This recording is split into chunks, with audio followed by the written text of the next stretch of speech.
Whenever tactics in football is being discussed amongst fans that have a much better understanding of the game, it can often be quite difficult for fans that are new to the side of football to really engage in the conversation or even understand what's being talked about at all at times. And part of the reason for this is that there's a lot of terminology that's used when talking about tactics that are not always explained, or at least not always explained clearly. And what this usually leads to is people just switching off, either because they immediately lose interest or because they feel it's too technical and too complex to even start trying to understand.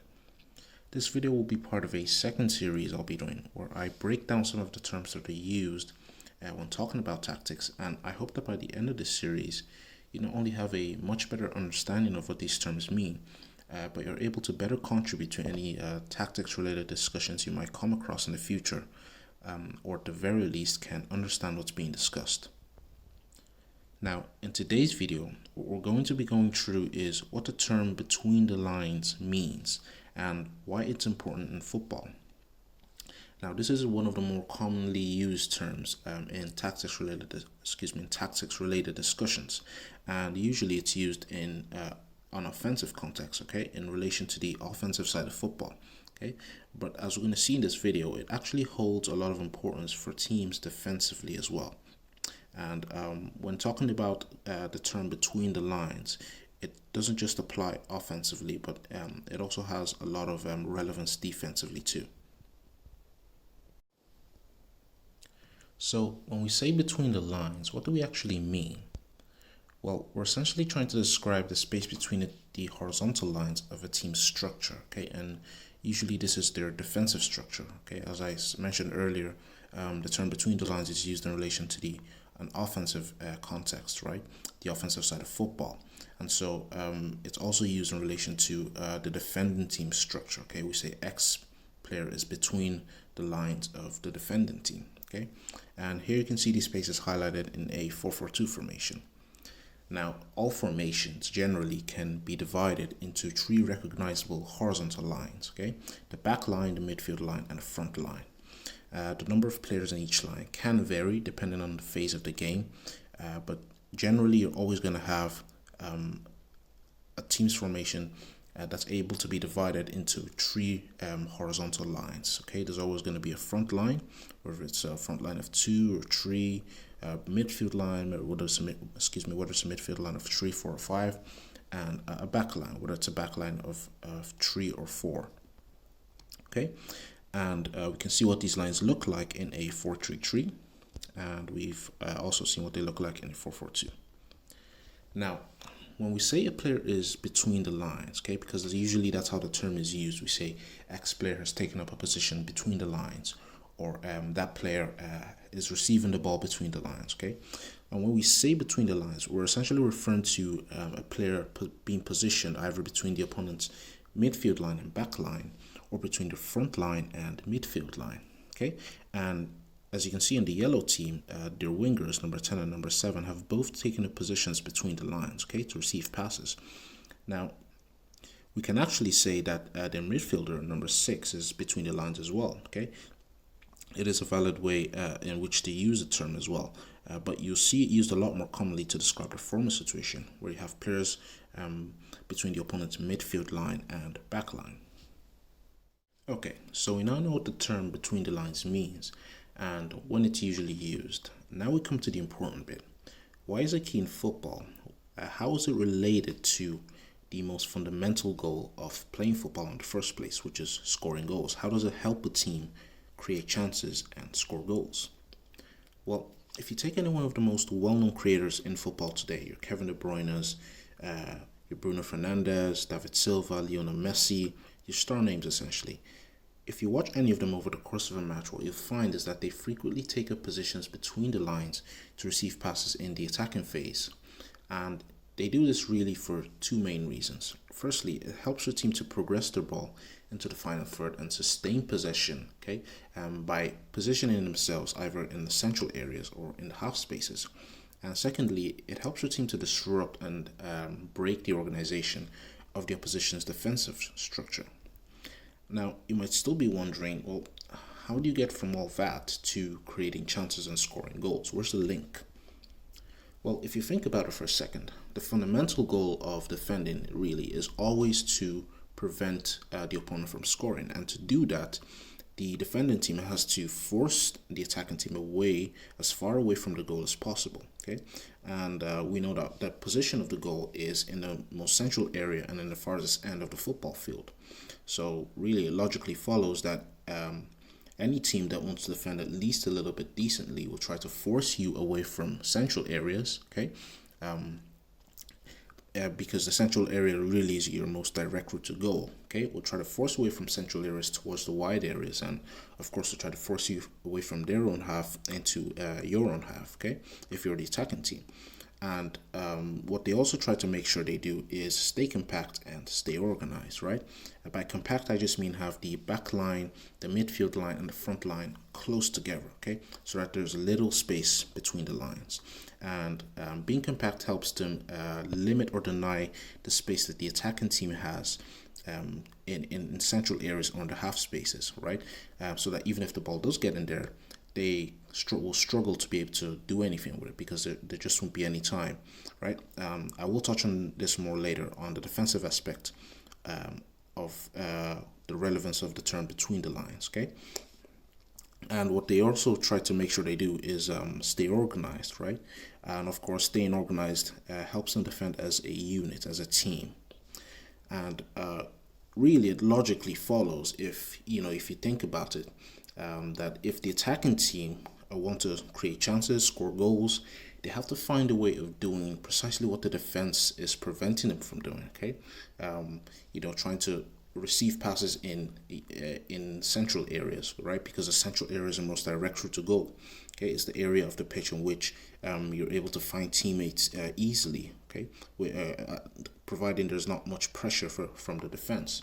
It's really the area in which you have the most optimal angles to shoot, right? The central areas or the half spaces in which you have similar advantages, right? And this is where having players between the lines comes into play. This is where it becomes relevant because this is precisely how teams achieve this. And as we're going to see in a second, the chaos and confusion that having just one player between the lines, positioned correctly, and provided he has the quality to take advantage, of course, the chaos that he can cause by being between the lines is what gives rise to goal scoring opportunities or situations that subsequently lead to goal scoring opportunities. Alright, so we have our first example here of how an attacking team can benefit from having a player between the lines, okay? And we're particularly interested in the left winger, number 10 here, who's just about to receive a pass from his central midfielder, okay? And the first thing I want to point out is that by that number 10, the left winger taking a position between the lines, he makes it difficult for both the midfield and the defense to deal with him, okay? For the midfield, simply because he's on the blind side, okay? It will be difficult, generally speaking, for them to be able to pick him up, especially if he roams between the lines, okay? He could, if he could decide to roam towards the wide areas to support his fullback, or towards the central areas, okay? If he's roaming and really is not staying in any position or any area of the field for a prolonged period of time, it will generally be harder for the midfield to know his exact position and make sure they cover the passing lane into him, okay? And secondly, he is not their primary responsibility. He's a forward that's dropped off from the front line to take up a position between the lines, okay? And as a forward, he's obviously the backline's responsibility, okay? So the midfield now have got to worry about, a player roaming between the lines and at the same time, a player that's not their primary responsibility. So the midfield will struggle to handle him adequately, okay? And so will the back line, okay? The reason the back line will struggle is, as we're going to see in a second, that if they decide to press him, right, problems occur, for the entire back line. The same thing occurs if the defender or one of the defenders decide not to press and just leave him to receive the ball between the lines. Okay, and as I was alluding to earlier, it can be very problematic for a defense to have a player in the lines in the first place. Okay, and this dilemma that they're in really causes them a lot of problems in maintaining the structure and allows the attacking team to take advantage of the lack of proactiveness of the back line and the space between the lines that they've afforded to the attacking team and create chances to score goals. Okay, so let's say that the defense decides to maintain their shape, okay, the shape of the back line, and not press the player between the lines. So on a left winger here, number 10 receives the ball, and now he is turned to face goal, and he has teammates that are making runs in behind. Okay, so he's got passes on both to the overlapping fullback and to the striker, making an underlapping run to the left channel. Okay, and where the problem is for the defenders is that they have to focus both on the ball carrier, who's just free to run at the back line, okay, and the runs of the teammates in behind at the same time. Okay, it's very difficult to do the two of them at the same time. Generally, you will be able to focus more on one, and that will allow either the ball carrier or the teammate to take advantage of that. And either in the case of the teammate, slipping behind to receive a pass, or in the case of the ball carrier, dribble your way past the defense and create space for yourself to shoot. Okay, so the ball carrier here could play a pass into one of these two teammates. If he decides not to do that, he could decide to use his teammates' runs as decoy runs. Okay, and especially if the defenders are more concerned with covering the runs of the attacking players, okay, he could use this to make space for himself. As you can see here, the defender, number 3, the central defender, is forced to follow the run of the striker to prevent him from receiving easily in behind, okay, and that ends up creating space essentially for the ball carrier here to dribble inside, okay, and either lay out the ball off to his teammate, his fellow winger, who's positioned perfectly to take advantage, or go for goal himself, either to the near post or to the far post. Okay, and there's another way really in there's another way in which a team can take advantage of this, right? And that's in a situation in which the defense decides to press. Okay, one of the defenders decides to press the player between the lines. Okay, as you can see here, the number 3 steps up to press him. Okay, in an effort to prevent him from receiving the ball and turning towards goal. But what happens is that as he steps up, he ends up leaving space, which another attacking player can exploit. Okay, and we see this in action here with what we call a third man combination in football. Okay, this is something we'll be covering more in depth in an upcoming video. Okay, but with a simple combination between the left winger, the central midfielder, and the striker, the attacking team is able to take advantage of the space that the defender is left behind, okay, and put the striker through on goal. Okay, so the number 10, right after receiving, just as he's about to receive the ball from his central midfielder, plays a one-touch pass back to his central midfielder. Okay, and while that is happening, the striker is aware enough to know that the centre back has now left space, okay, in behind for has now left space for him to exploit, and the central midfielder, knowing that his striker is making the run, plays a well-timed through all over the top and is able to put his striker through on goal.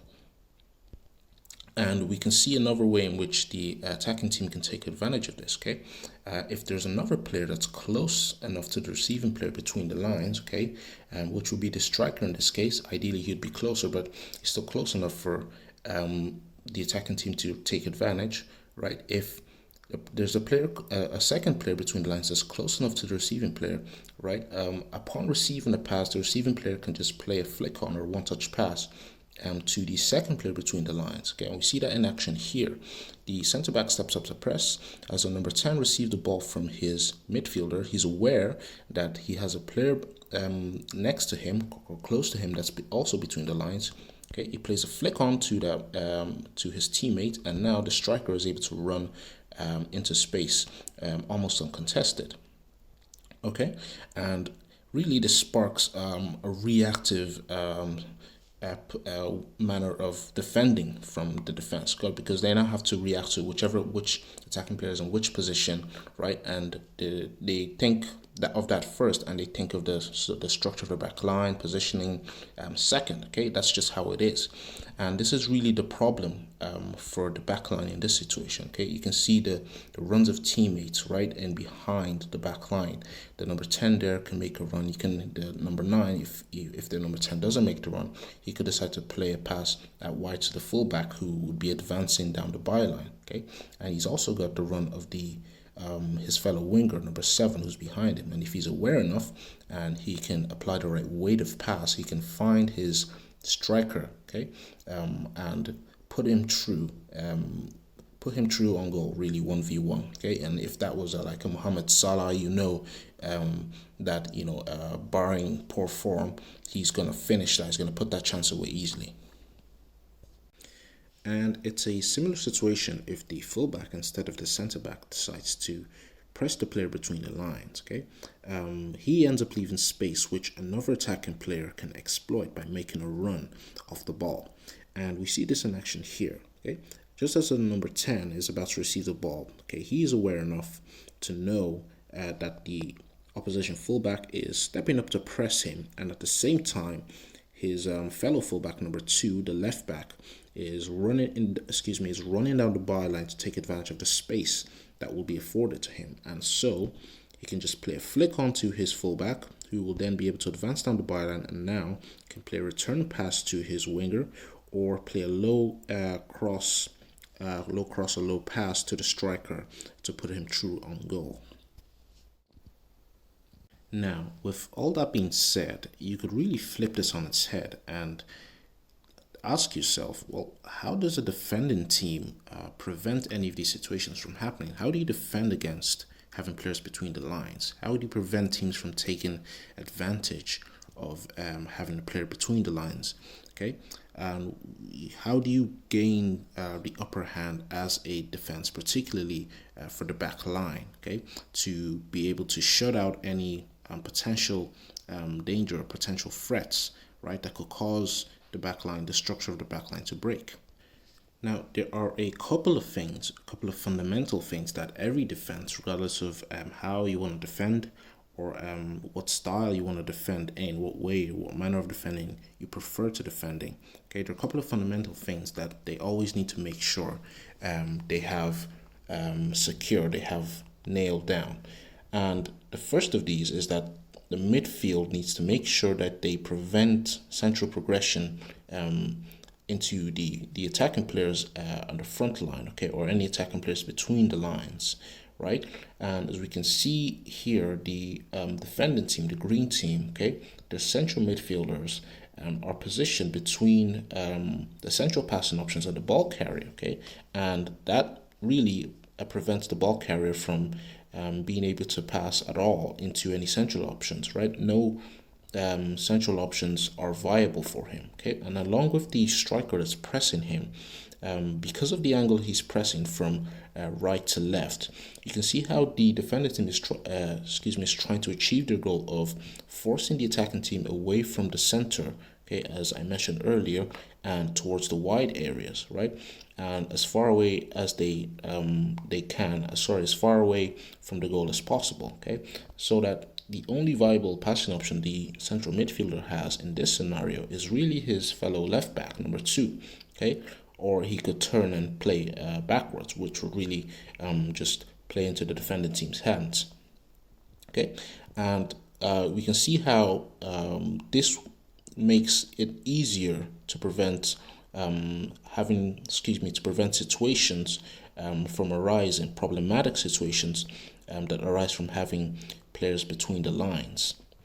Now, the second thing I want to mention is really one of the most important fundamental things that defense needs to make sure they have nailed down, and that is having less space between the lines, okay?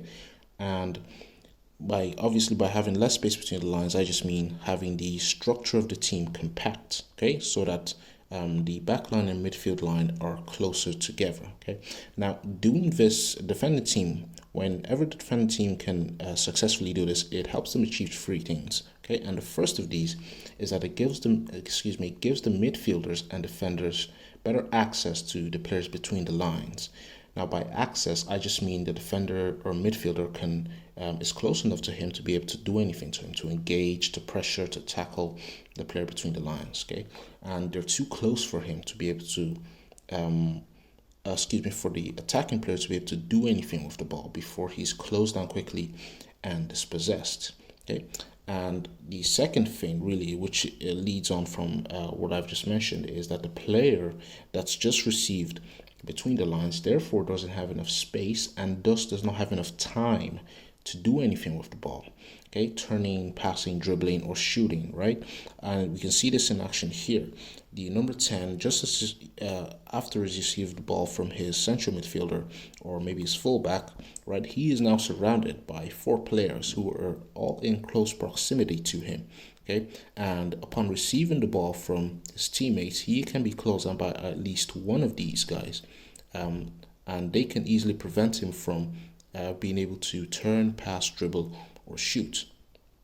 And thirdly, lastly, due to the fact that the defenders have better access, it actually allows them to be more aggressive, okay? Particularly the players in the back line to be more aggressive and step out of the back line to pressure the player without running the risk of leaving space for other attacking players to exploit. Well, they do leave space, but it will be difficult for the attacking team to be able to exploit this, right?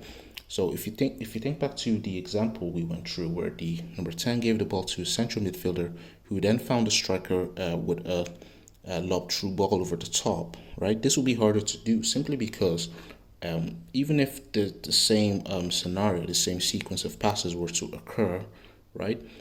Simply because the defender, right, the defender that has stepped up the press can get back in time to his position, due to being in close proximity in the first place to the player between the lines.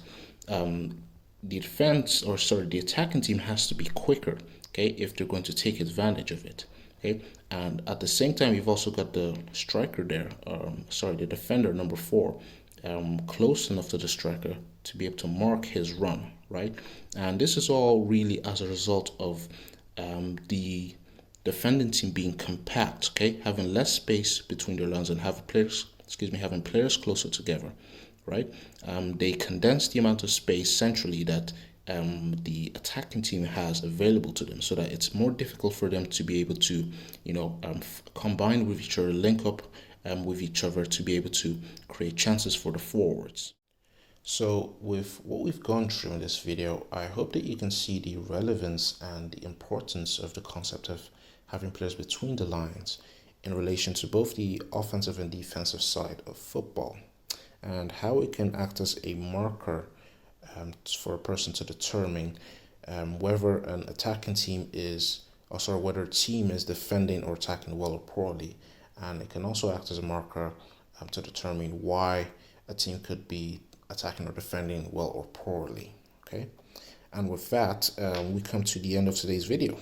I hope you enjoyed it. If you did, please make sure to hit that like button, and if you haven't already, hit the subscribe button as well as the notification icon so that you don't miss any upcoming content on the channel. Part 2 and Part 3 of the pressing and counter-pressing series will be coming out in a couple of days, so make sure to stay tuned for that, as well as a couple more videos on the football terminology series. Okay, so make sure to hit that notification icon to make sure you don't miss anything, and I'll see you soon.